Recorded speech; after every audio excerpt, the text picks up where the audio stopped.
Hey everyone, welcome to Marbling, the podcast that helps you think different and be better. I'm your host Chris, and today's topic is on communication.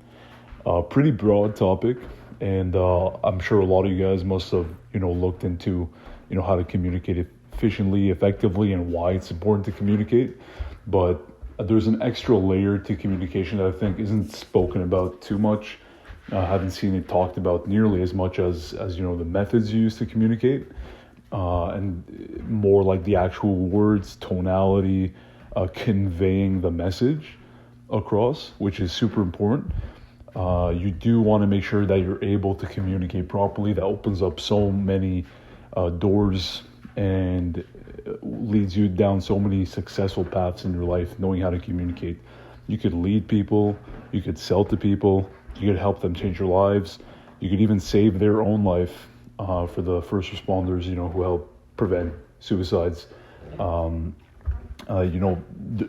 Words are a really powerful thing, written and spoken. So knowing how to speak is a core skill that everybody should look to improve on all the time. But what I really want to focus on is another aspect that isn't spoken about too much.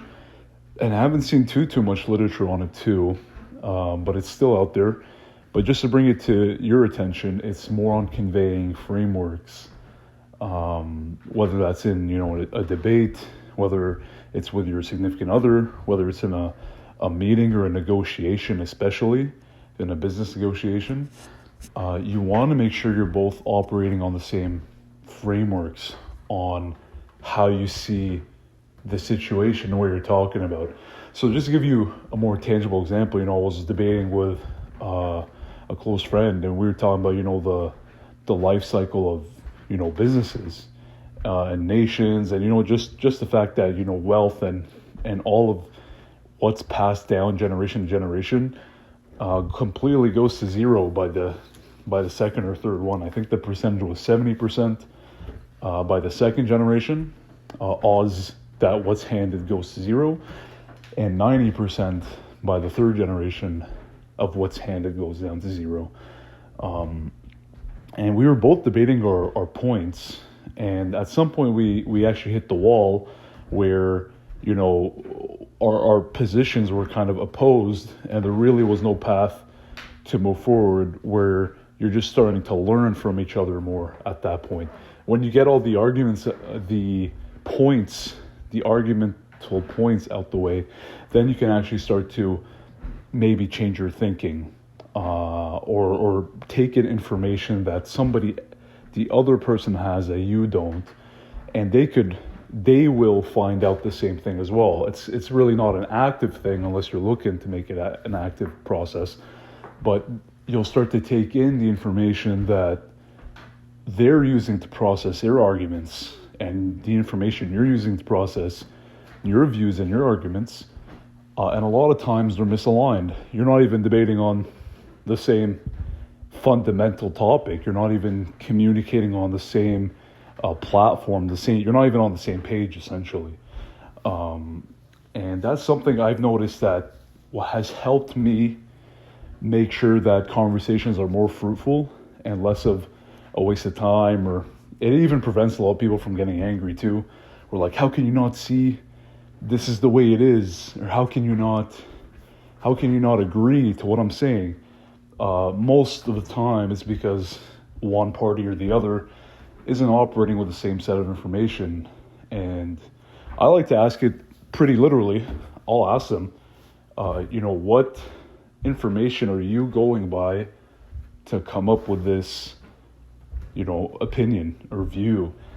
Like, what are you using to judge it, to judge what you're seeing?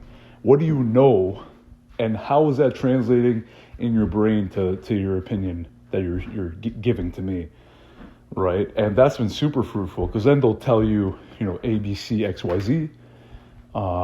Maybe you're missing Z, and then that helps you see things differently.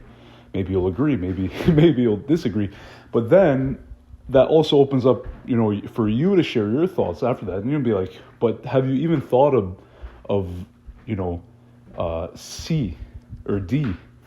And then they'll be like, no. And then that could go down its own rabbit hole. But then at least you'll be on the same page. We're like, okay, we weren't even operating with the same set of information. And how are we supposed to get to a resolution if we both are missing pieces of how we see things? You know, everybody sees the world and the truth in their own way. There are some objective truths out there, but everybody has their kind of flavor, their lens into how they see the world and everything.